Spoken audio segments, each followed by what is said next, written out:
وسلم على سيدنا محمد مفتاح باب رحمة الله عدد ما في علم الله صلاة وسلاما دائمين بدوام ملك الله وعلى آله وصحبه اللهم صل على سيدنا محمد صلاة تفتح بها لنا فتوح العارفين وتفقهنا بها في الدين وعلى آله وصحبه اللهم صل على سيدنا محمد غناء فقري وحياة روحي وسرور قلبي ونجاتي في الدنيا والآخرة السلام عليكم ورحمة الله وبركاته. Alhamdulillah, di Selasa pertama bulan Sya'ban ini Allah Ta'ala pertemukan kita sehat walafiat. Mudah-mudahan yang sehat semakin sehat, siapapun yang sakit diberi kesembuhan oleh Allah Ta'ala dan dipanjangkan usianya dalam segala kebaikan, dalam segala keberkahan. Amin Allahumma amin.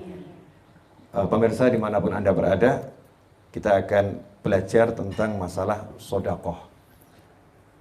Ya, khususnya ini sedekah itu adalah amalannya wanita.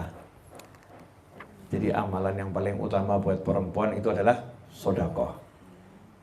Suatu ketika Nabi Muhammad SAW diminta oleh kaum wanita untuk ceramah khusus. Karena Rasulullah SAW seperti kalau kata orang Jawa dipek gitu ya. Dimiliki hanya oleh kaum pria. Yang wanita nggak punya kesempatan untuk privat, untuk khusus dengan Nabi Muhammad SAW. Makanya minta, ya Rasulullah, tolong beri kami waktu khusus. Jadi ceramah hanya untuk kami. Yang laki-laki nggak ada gitu. Maka saat itulah Nabi SAW mengajak Sayyidina Bilal radhiyallahu anhu, sahabat Nabi Muhammad SAW, yang Rasul menyatakan, wahai Bilal, sesungguhnya aku mendengar suara langkah kakimu di surga berjalan di depanku. Itu orangnya masih hidup, Sayyidina Bilal radhiyallahu anhu sudah dibilang langkah kakinya didengar Rasul di surga. Nah, ada banyak pelajaran di situ. Kenapa langkah kaki Bilal yang terdengar, bukan suara batuknya gitu ya. Karena Sayyidina Bilal itu tiap hari mendatangi Nabi SAW setelah azan, ngasih tahu, ya Rasulullah, waktunya qomat sekarang gitu. Jadi kalau bahasa kita, ketuk pintu rumah. Karena dari tempat sholat Rasul sama pintu rumahnya itu kan tidak jauh ya, dekat.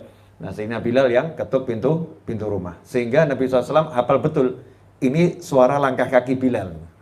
Seperti kita kalau udah akrab sama orang, wah ini jalannya dia nih ya, suara jalannya dia. Oh ini suara dehamnya ini, hafal. Nah tapi kalau Bilal dihafal karena suara langkah kaki. Dan sudah disebutkan di surga orangnya masih di muka bumi. Jadi ada manusia-manusia yang memang walaupun masih hidup, sudah dia itu tercatat pasti masuk surga, dan semoga kita termasuk di antaranya. Amin Allahumma amin. Fadlullah wasi', karunia Allah luas ya. Allah memberi siapapun yang Allah kehendaki. Mudah-mudahan kita termasuk beserta keluarga kita, sahabat kita, teman-teman kita, dan semua orang yang berbuat baik kepada kita. Amin Allahumma amin. Nah, ceramah Nabi SAW, sekalinya ceramah di hadapan perempuan, Rasulullah mengatakan, sesungguhnya penghuni neraka terbanyak adalah wanita. Penghuni surga terbanyak juga wanita. Jadi wanita itu penghuni surga terbanyak, juga penghuni neraka terbanyak. Nah di situ Rasul ngasih amalan biar selamat dari neraka nih, biar perempuan tidak masuk neraka. Yang pertama itu perempuan yang menyebabkan masuk neraka adalah sering mengucapkan kalimat-kalimat yang tidak baik. Kalau lagi marah itu keluarnya biasanya nggak terkontrol. Ya, watakfurul ashir. Kemudian suka melupakan jasa suami. Misalnya begini, lagi marah nih ya, lagi marah. Kalau normal sih biasanya enggak, insya Allah. Kalau lagi marah ngomongnya begini, kamu memang tidak pernah perhatian sama saya. Jadi 20 tahun pernikahan full perhatian, sekali marah itu 20 tahun hilang. Kamu memang nggak pernah perhatian sama saya. Atau kamu memang tidak pernah ngajak saya jalan-jalan. Padahal cuma sekali malam Ahad ada kencan sama suami tiba-tiba ditelepon urusan penting gitu ya, dalam tanda kutip, urusan penting. Itu kemudian komentarnya, kamu memang tidak pernah mau ngajak saya jalan-jalan, padahal baru gagal sekali itu. Jadi yang malam Ahad kemarin, malam Rabu kemarin, ya hilang semua, nggak kehitung. Atau ketika pengen baju, ya pengen baju, suaminya nggak mau, saya nggak mau belikan kamu. Memang kamu nggak pernah mau belikan saya pakaian, padahal satu lemari itu pakaian dari suami. Ini sifat yang begini, sifat yang menyebabkan banyak perempuan nggak sadar masuk ke dalam neraka. Na'udzubillah min dzalik. Kenapa? Karena melupakan jasa baik orang lain. Jadi Islam itu melarang umatnya melupakan jasa baik orang. Siapapun orang yang punya jasa, meskipun orang itu tidak beriman kepada Allah dan Rasulnya, jasanya harus diingat. Ya, jasanya harus diingat. Budinya diingat dan budinya harus dibalas. Ya, budinya harus dibalas. Tidak boleh kemudian abaikan seperti nggak punya nggak pernah berbuat sesuatu. Siapapun yang punya jasa harus dibalas, terutama orang tua. Makanya karena anak itu tidak bisa membalas jasanya orang tua sebagai penyebab adanya anak. Jadi kalau nggak ada orang tua kan anak nggak ada.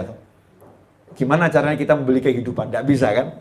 Kehidupan kita ini kan asalnya dari Allah, tapi Allah memberikannya lewat orang tua. Nah, untuk membayar jasanya orang tua menjadi penyebab hidup kita, dengan semua kebaikan kita nggak mungkin bisa. Karena itu kalau ada anak yang kemudian kok sama orang tuanya ngomong kasar, sama orang tua ngomong nggak baik, Allah Ta'ala nggak peduli dengan amalnya. Jadi amalnya itu bisa hancur semua karena ucapan kasarnya pada orang tua. Karena dia nggak menghargai orang tua, dia termasuk anak yang tidak mengingat jasanya orang tua. Sampai-sampai Allah mengatakan dalam Al-Quran, kalian jangan menyekutukan aku dengan suatu apapun. Dan berbuatlah baik kepada kedua orang tuamu. Selama mereka tidak mengajak kamu kufur, pokoknya wajib berbuat baik. Jadi orang tua yang sekalipun ngajak kufur sekalipun, tetap wasahib, pergaulilah keduanya dengan pergaulan yang baik. Tetap harus bicaranya baik, walaupun orang tuanya jahat. Nggak ada alasan buat anak, orang tua saya jahat, orang tua saya nggak iman sama Allah, nggak ada alasannya. Orang tuamu model seperti apapun, modelmu harus baik. Ya, modelmu harus baik. Nah ini termasuk diantaranya istri yang melupakan jasa suami. Dan termasuk diantaranya kebalikannya, suami yang melupakan jasa istri. Nah, ini kadang istri-istri juga protes, ini Habib, Ustadz, Kiai yang diomongkan cuma istri melulu. Ini suami gimana ya? Suami yang melupakan jasa istri, termasuk diantaranya istri buatkan minum, istri setrikakan pakaian meskipun nyuruh ART ya, tapi kan itu yang mengelola manajernya siapa? Adalah istri. Istri memberi anak, walaupun suaminya kadang ngomong ya kan benihnya juga dari aku, ya tapi siapa yang ngerawat benih ini selama 9 bulan, kemudian setelah lahir memberikan ASI ataupun non-ASI selama sekian tahun. Kemudian kalau anaknya itu nangis di malam hari, siapa yang disuruh bangun sama suami? Masya Allah, kalau suaminya bangun selalu ngomong, Bu, anakmu bangun. Ya, Bu, anakmu bangun. Jadi nggak kemudian biar istrinya tidur, enggak, tapi istrinya bangunkan. Bahkan istri yang udah hamil melahirkan susah ini pun masih dikasih tugas yang berat-berat sama suami, namanya ngurus anak. Kok gitu nggak terima kasih. Nah, itu termasuk yang nggak syukur. La in syakartum la azidannakum wa la in kafartum inna adzabi lasyadid. Kalau kalian syukur pasti aku tambah. Kalian kufur nikmatku, ingat sesungguhnya siksaku teramat pedih. Nah, ini buat suami apapun kebaikan istri juga nggak boleh dilupakan ya. Harus dibalas dengan balasan yang luar biasa. Nah, termasuk diantaranya adalah istri yang tadi itu sifatnya kalau marah ngomongnya nggak baik, merupakan jasa suami, ini menjadi penyebab masuk neraka, na'udzubillah min dzalik. Maka sama Rasul dikasih solusi. Karena biasanya perempuan nggak sengaja, keceplosan dia. Tapi keceplosannya buat sakit hati suami. Ya suaminya sakit bener, kamu memang nggak pernah perhatian sama aku. Masya Allah, ini sekian tahun nggak dianggap. Ya, lihat ini keluar dari pagi sampai malam cari nafkah buat kamu, dibilang nggak perhatian gitu ya. Ini kepala jadi kaki, kaki jadi kepala, dibilang nggak perhatian. Siapa sih yang pengen capek-capek? Ya pengennya di rumah sama istri, sama anak. Pengennya begitu. Tapi ini karena demi cari nafkah harus keluar ketemu orang yang nggak enak saya lakukan. Tapi kamu bilang kamu memang nggak perhatian sama saya. Nggak ngucap suami, di dalam hati ngomongnya. Sama cerewetnya sebetulnya. Cuman kalau perempuan mungkin keluar di mulut ya, nggak semuanya, tapi rata-rata kan wanita seperti itu ya. Kalau laki-laki disimpan di dalam hati, sama-sama berbicara. Nah, solusinya apa? Nabi SAW memberikan solusi adalah agar wanita banyak sodakoh, banyak bersedekah. Sedekah ini akan menyebabkan cintanya Allah dan menghapuskan banyak dosa, menghindarkan banyak bencana. Maka seketika itu Nabi SAW menggelar selendang dan para istri, para wanita saat itu sedekah. Ya, sedekah kepada Nabi Muhammad SAW untuk disalurkan kepada umat Islam yang lain. Nah, di akhir zaman ini katanya tidak ada amal yang lebih mudah dan lebih cakep untuk orang-orang zaman akhir seperti istighfar, sholawat, dan banyak sedekah. Istighfar karena kita banyak dosa, sholawat itu untuk menghapus dosa dan untuk menghias diri kita. Nah, kalau sedekah, ya tadi itu, ya dosa kita ya banyak, dan kita ini kalau banyak dosa kan banyak musibah nanti. Banyak dosa, banyak bencana. Sholawat menjadi peredam, istighfar peredam, kemudian sedekah juga peredam. Nah, yang jadi masalah, banyak orang yang tidak tahu cara sedekah yang baik. Kemarin saya buat video durasi 1 menit 50 sekian detik, kemudian durasi 5 menit, yang menjelaskan banyak orang gagal paham sedekah. Banyak orang gagal paham sedekah. Yang pertama, fikih sedekah itu jangan pernah kamu sedekah dan engkau merasa telah berbuat baik kepada orang yang kamu sedekahi. Jadi kalau kita sedekah pada siapapun, ini yang saya, Masya Allah, ada anak-anak tuh nanya sama saya di WA nih banyak. Saya udah kasih ibu saya itu uang sekian gitu. Saya udah beri uang sekian. Jadi dia merasa ngasih uang ibunya itu sudah berbuat baik sama ibunya. Kita memberikan uang itu pada orang lain saja, tidak boleh merasa kita berbuat baik pada orang tersebut. Fa'in ahsantum li anfusikum. Kalau kalian berbuat baik, pada hakikatnya kalian berbuat baik pada diri kalian sendiri. Ini yang harus dipahami nomor 1, yaitu kita tidak boleh melihat yang disedekahin itu adalah orang yang kita berbuat baik kepadanya. Tapi justru orang yang kita sedekahi, dia lagi berbuat baik kepada kita. Dia lagi berbuat baik kepada kita. Karena sedekah itu tidak boleh kita sedekah niat untuk orang itu. Tapi kita sedekah niatnya untuk Allah Subhanahu wa Ta'ala. Ini cara pandang sedekah yang betul. Nah, banyak orang yang cara pandangnya salah. Dia merasa, aku kan sudah kasih dia. Kurang apa saya? Apa saya kurang baik? Udah terlalu banyak yang saya berikan. Kok balasannya seperti itu? Kok dia seperti itu? Kok dia seperti itu? Jadi akhirnya sakit hati. Ketika kita ini memberi seseorang dan responnya itu biasa-biasa saja. Atau responnya, balasannya itu negatif, kitanya sakit hati.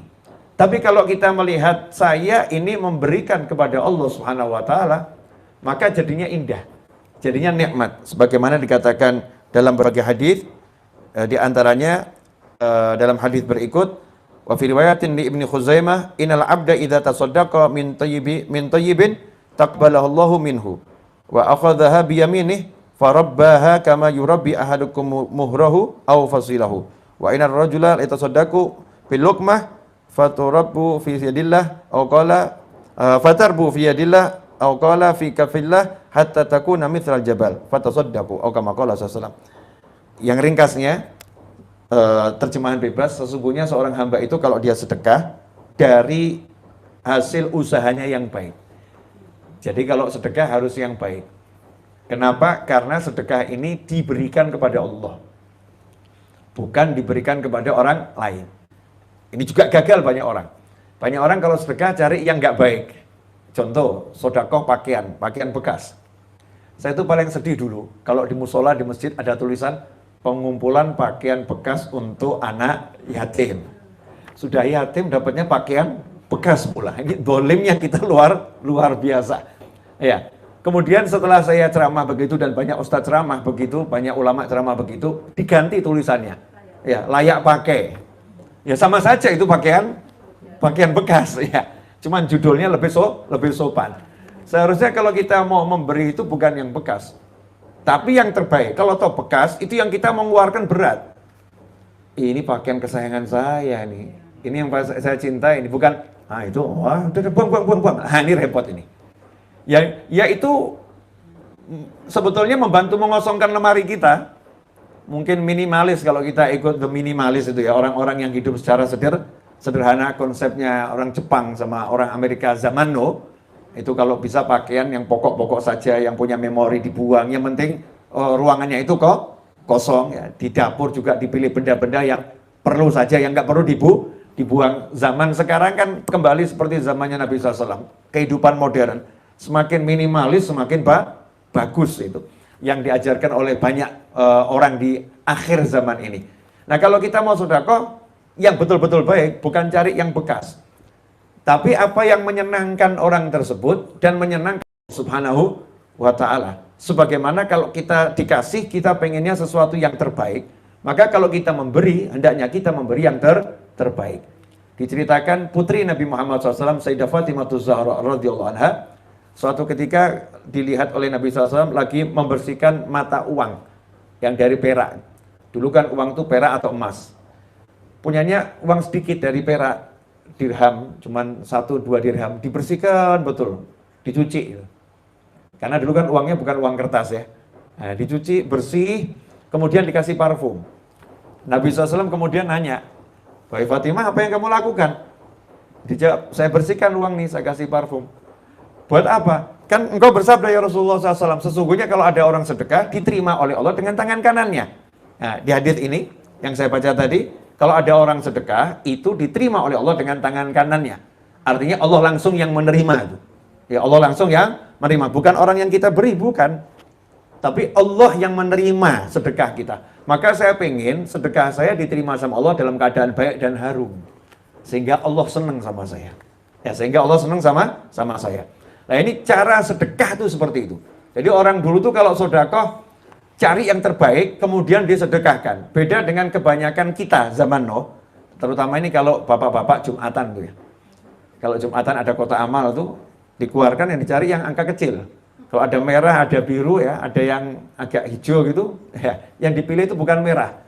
Saya berapa kali jadi panitia masjid dulu, waktu saya masih ngurusi Jumatannya masjid, ngitung kas itu.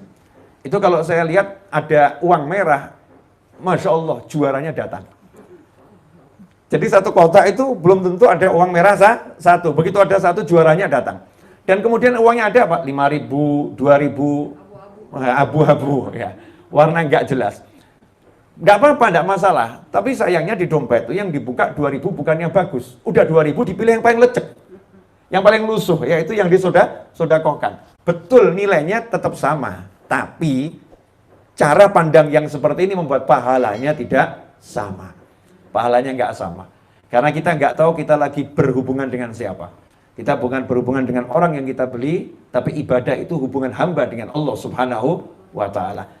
Saya lagi menyerahkannya kepada Allah. Dikatakan di sini, diterima oleh Allah dengan tangan kanannya, kemudian sama Allah dikembangkan. Kalau orang bisnis itu kita titip, nanti dikembangkan nih, diusahakan lagi, diputarkan sampai jadi banyak.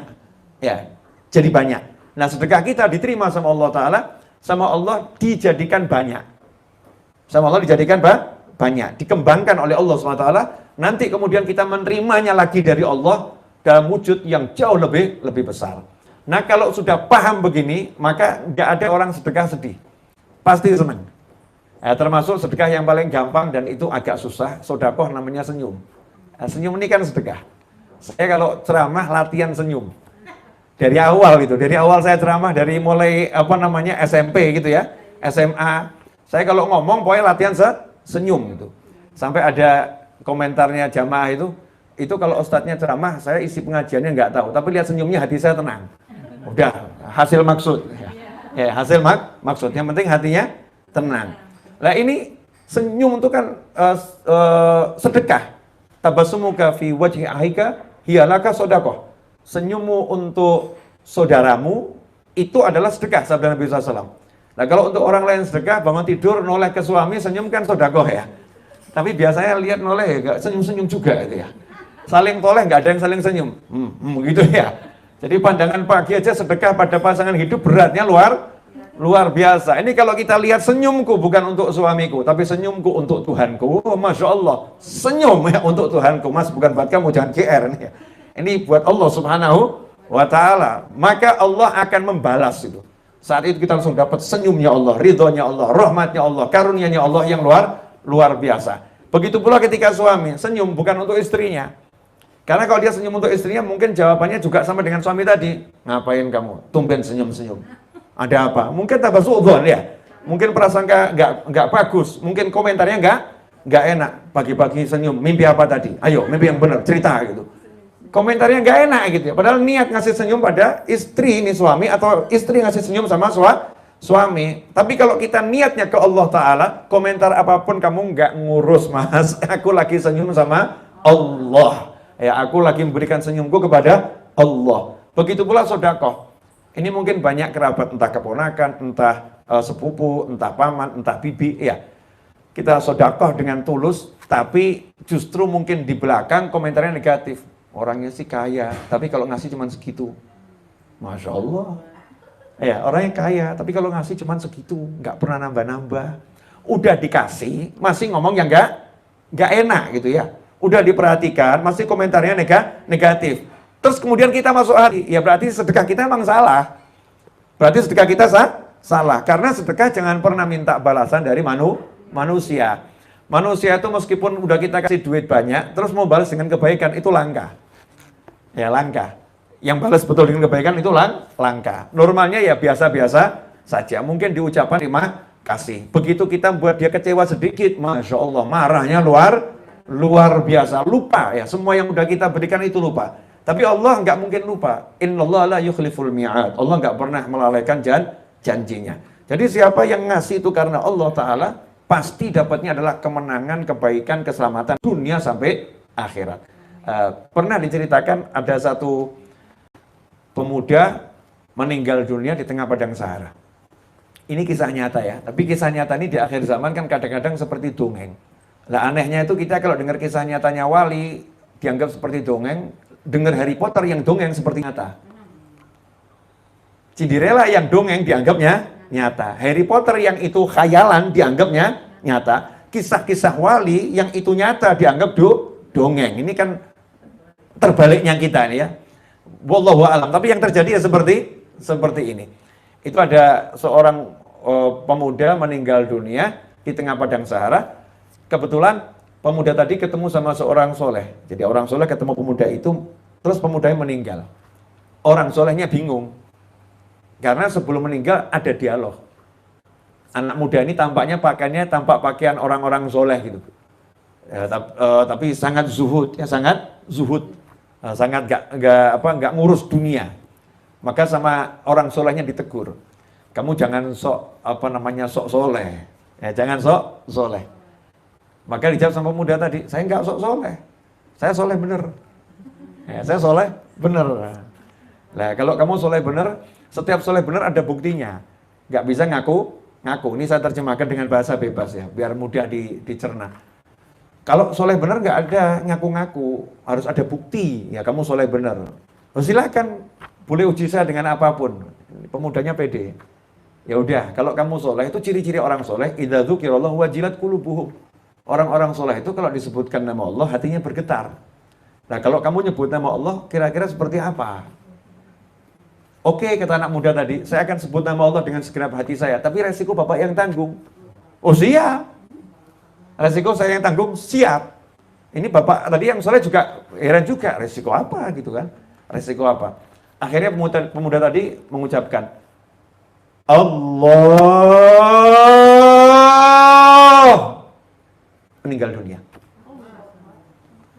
Langsung meninggal dunia karena putus ya. Jantungnya pedot, putus jantungnya karena rindu sama Allah Ta'ala. Allah meninggal dunia. Orang solehnya kaget. Bener ini resiko nih. Karena di padang Sahara seorang diri harus ngurus jenazah, wajib hukumnya. Dia harus memandikan, dia harus mengkafani, dia harus menyolatkan, dia harus menguburkan. Bingung, gimana ini? Akhirnya diberi tanda, jadi jenazah tadi diberi tanda. Cari pelepah-pelepah kurma, batu, sekelilingnya, biar nggak didekati oleh hewan buas. Kemudian beliau orang soleh tersebut pergi cari desa terdekat, cari bantuan. Ke desa terdekat, nggak lama ketemu desa, kembali ke situ bersama masyarakat, ternyata jenazahnya udah hilang. Tapi nggak ada tanda tapak kaki, ya nggak ada tanda ada hewan. Dalam kondisi yang bingung seperti itu, orang soleh tersebut mendengar suara tanpa rupa. Ya, jangan kamu heran, anak muda ini sudah dikafani, dimandikan, dikafani dan disolatkan oleh para malaikat. Para malaikat yang ngurus jenazahnya. Kemudian ditanya, dialog itu, terjadi dialog. Mungkin ada yang nanya, kok bisa dengar suara malaikat? Lalu ketemu malaikat aja bisa kok, apalagi cuma dengar suara. Dalam hadits yang sahih disebutkan, ada malaikat-malaikat itu yang menjelma jadi manusia. Dan ngaku saya adalah malaikat. Jadi umatnya Rasulullah SAW ini punya banyak keistimewaan. Tapi jangan kemudian kita ngaku-ngaku, kemarin saya ketemu malaikat. Wah, aliran sesat ini. Ya, karena yang ketemu nggak ngaku-ngaku ya. Ya, ini diceritakan orang soleh tersebut untuk suatu hikmah, biar orang lebih semangat. Setelah menjelaskan ayat Quran, jelaskan hadis, kemudian beliau punya pengalaman spiritual, diceritakan. Biar kita lebih bersemangat. Malaikat mengatakan pemuda tadi ini sebetulnya dulu adalah pezina. Yang tiap orang kaya, pezina yang luar biasa. Kemudian suatu malam dia mimpi masuk neraka. Akhirnya dia bangun takut. Dalam keadaan takut dia bertobat. Dan bertobat itu ya dia berjalan meninggalkan semua kebiasaannya, pergi bahkan meninggalkan kotanya karena dia khawatir kok tinggal di kota itu nanti ketemu temennya kambuh lagi. Jadi dia melakukan perjalanan, pokoknya saya niat tobat cari tempat yang baru biar nggak kambuh lagi. Nah suatu ketika di tengah jalan ketemu sama orang yang kelaparan, bapak-bapak tua kelaparan. Bapak tadi mengatakan, wahai pemuda, sungguh aku udah berapa hari nggak makan. Tolong beri aku sesuatu untuk nyambung nyawa. Pemuda itu mengatakan, Bapak saya nggak punya apa-apa, nggak punya uang. Tapi ini saya masih punya baju dua. Satu untuk pakaian, satu untuk bawahan. Seperti orang haji itu ya. Nah ada pakaian bawah, ada pakaian atas. Ini yang atas saya lepas, silahkan Bapak pakai. Nanti di desa dijual, bisa beli makan. Terima kasih nak. Nah Bapak tadi pergi kemudian angkat tangan berdoa. Ya Allah, sebagaimana dia telah menyelamatkan aku dari kelaparan, selamatkan dia dari siksa api neraka. Maka Allah mengabulkan doanya orang yang disedekahi tadi.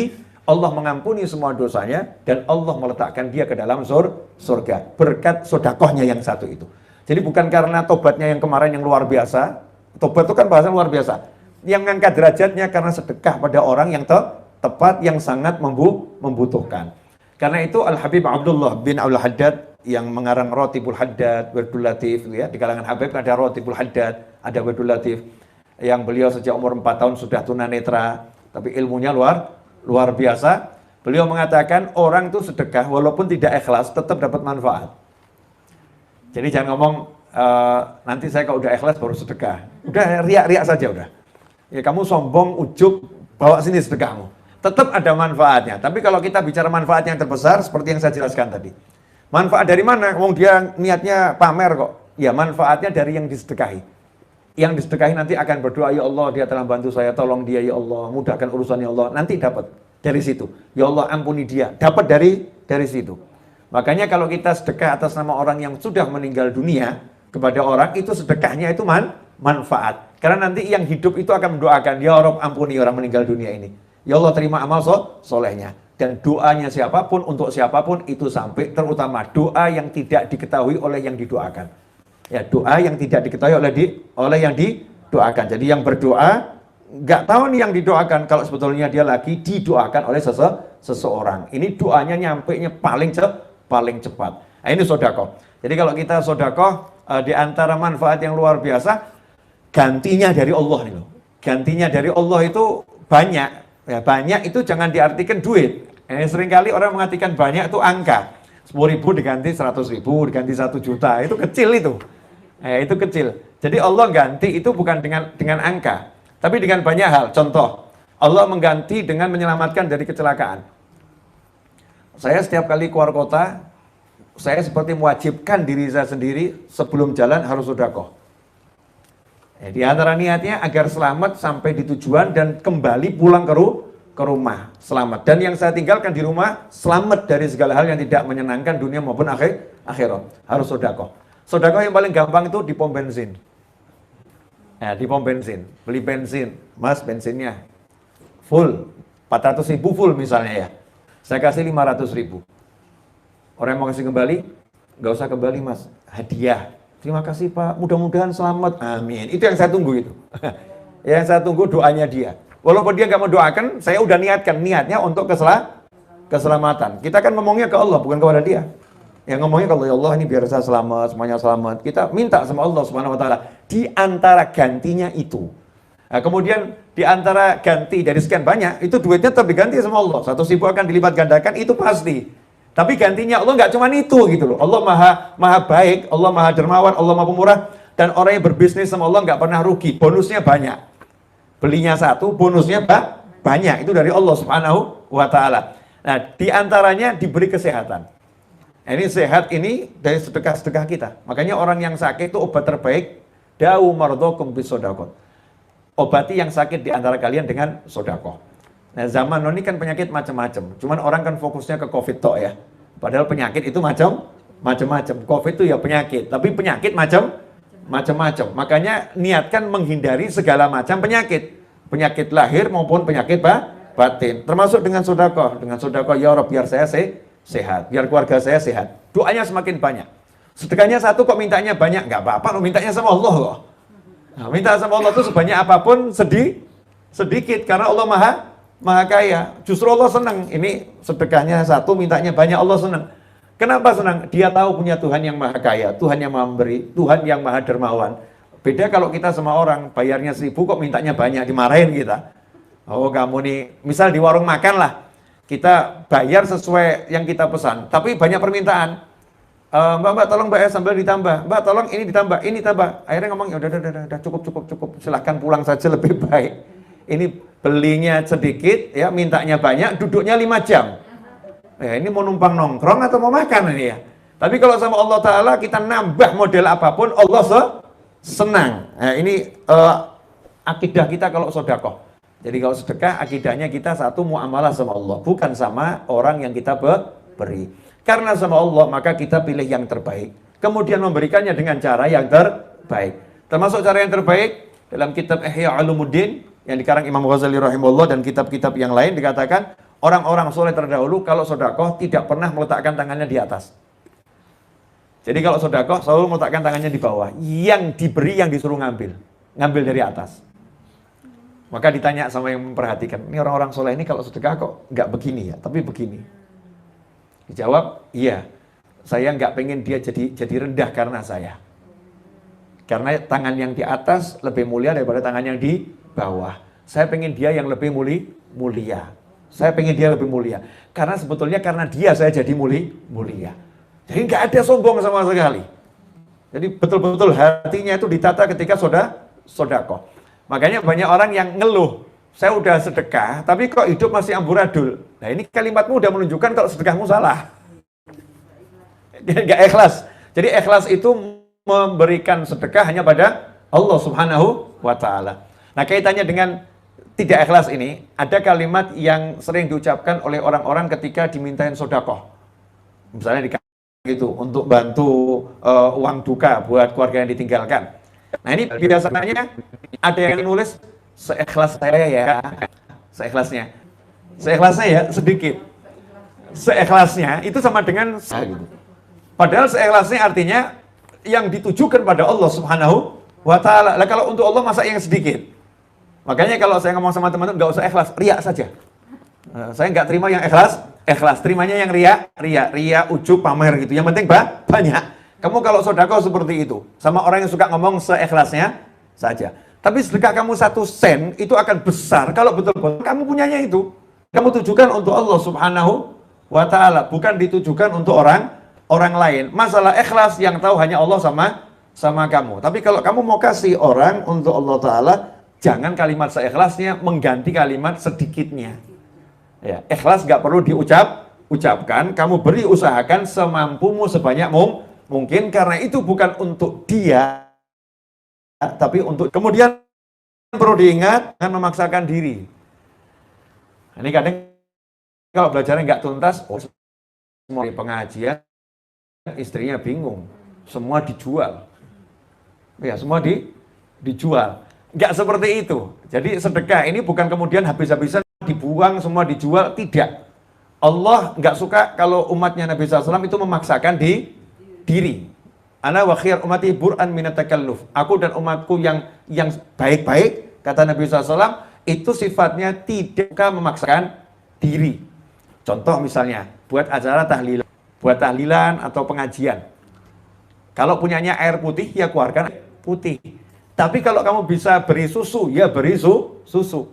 Kalau bisanya nyuguhinnya itu telur ayam, ya telur ayam. Kalau kamu bisa suguhinnya itu kambing, ya kamu suguhin kambing. Artinya, jangan mubadzir, jangan pelit, semampumu. Ya, semampumu. Allah melihat niatmu, bukan yang kamu keluarkan.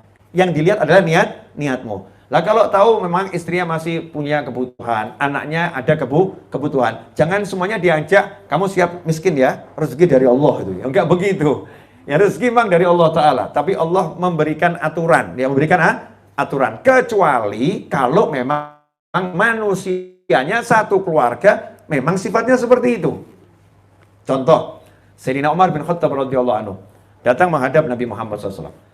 Kemudian bawa harta yang banyak disedekahkan kepada Nabi SAW. Maka Rasul nanya kepada Khalifah Umar bin Khattab radhiyallahu anhu, wahai Umar, apa yang kamu tinggalkan untuk keluargamu? Nih selalu Nabi SAW nanya, apa yang kamu tinggalkan untuk keluargamu? Maka dijawab, ya Rasulullah, saya tinggalkan separuh harta saya untuk keluarga saya. Rasulullah senang. Artinya keluarganya Sayyidina Umar nggak akan jadi bingung ya. Cukup separuh harta masih ada gitu, walaupun yang separuh disedekahkan. Datang Khalifah Abu Bakar As-Siddiq radhiyallahu anhu, sahabat yang kedudukannya tertinggi, Khalifah Abu Bakar As-Siddiq radhiyallahu anhu. Datang kemudian bawa harta banyak. Ditanya sama Nabi SAW, wahai Abu Bakar, apa yang kamu tinggalkan di rumah untuk keluargamu? Jawabannya, aku tinggalkan Allah dan Rasulnya untuk keluargaku. Artinya semua harta Sayyidina Abu Bakar As-Siddiq radhiyallahu anhu disedekahkan untuk Allah dan Rasulnya. Nah, disitulah tampak kelebihannya Abu Bakar dibanding Umar. Walaupun Sayyidina Umar ini sangat mulia, Sayyidina Abu Bakar jauh lebih mulia. Bukan Sayyidina Umar nggak berani menghabiskan duitnya, ya Sayyidina Umar ya berani menghabiskan duitnya. Tetapi membuat satu rumah kompak itu tidak mudah. Sayyidina Abu Bakar sudah bisa membuat seisi rumahnya, itu hatinya nggak ada keluh kesah. Jadi kalau nggak punya duit ya nggak masalah. Minum air aja siap, nggak ada keluh kesah. Minum air sama minum jus itu sama. Ya, punya sama nggak punya itu sama. Kalau satu keluarga udah seperti itu, habiskan hartamu di jalan Allah nggak jadi masalah. Tapi kalau baru gajimu terlambat, datang saja udah muring-muring yang di rumah. Ya, istri udah protes, ini kok gajinya terlambat. Anak udah bingung gimana nih bayar sekolah ayah. Kemudian untuk pembantu kamu juga belum kamu siapkan. Ya jangan kamu habiskan hartamu seperti itu. Memberikan harta ini kepada istri ya sedekah. Berikan harta kepada anak itu juga sedekah. Memberikan harta kepada ART itu juga sedekah. Makanan yang kamu masukkan ke mulut istrimu itu adalah sedekah, itu juga sedekah. Tapi kalau kamu bisa ajak semuanya sedekah, nah itu luar biasa. Nah ini yang perlu digarisbawahi di akhir zaman ini ya, agar sedekahnya barokah. Allahumma salli wa sallim ala Sayyidina Muhammadin miftahi babi rahmatillah, adada ma fi ilmillah, salatan wa salaman daimaini bidawami mulkillah, wa ala alihi wa sahbihi. Allahumma ij'al fi ta'atika farahi wa sururi, wa fi mardatika jami'a umuri. Allahumma ya alim bihalati, wa muttali' ala sarairi wa niyati, iqdi jami'a hajati, waghfir dhunubi wa sayyiati, wa tajawaz an khati'ati wa zallati, wa taqabbal jami'a hasanati, wa samihni fima madha wa ma ya'ti, waktubni fi diwani sadati, wasluk bi sabila najati, fi hayati wa mamati. Allahumma inni tami'un fi atak, raghibun fi ridhak, mustaslimun liqadak, faktubni min awliyak, wasluk bi sabila hudak, wa alhiqni bi aswiyak. Wa sallallahu ala sayyidina Muhammadin wa alihi wasallam, walhamdulillahi rabbil alamin. Amin.